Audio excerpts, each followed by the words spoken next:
بسم اللہ الرحمن الرحیم۔ السلام علیکم۔ صدقہ کے فضائل و برکات۔ اللہ کے حکم سے صدقہ دینے والے بری موت سے بچیں گے۔ صدقہ دینے والوں کے لیے 70 دروازے بری موت کے لیے بند ہوں گے۔ یعنی صدقہ دینے والوں کی عمریں زیادہ ہوں گی۔ صدقہ دینے والوں کے پاس رزق کی وسعت اور مال کی کثرت ہوگی، اور صدقہ دینے والے صدقہ دینے کی عادت سے کبھی محتاج نہیں ہوں گے۔ صدقہ دینے والے خیر و برکت پائیں گے۔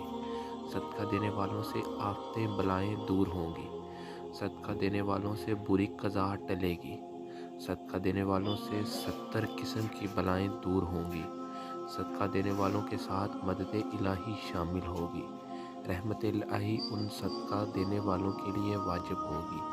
ملائکہ صدقہ دینے والوں پر درود بھیجیں گے۔ ان کے علاوہ اور بھی کثیر دینی و دنیاوی فوائد ہیں جو صدقہ دینے سے حاصل ہوتے ہیں۔ نیک کام کے لیے صدقہ جاریہ میں بڑھ چڑھ کر حصہ لیں اور دائرین کی شہادت حاصل کریں۔ نہ صرف خود بلکہ دیگر اپنے مخیر احباب کا بھی ذہن اس کار خیر کے لیے بنائیں کہ نیکی کی طرف رہنمائی کرنے والا ایسا ہے جیسے اس نے خود نیکی کی۔ سبحان اللہ۔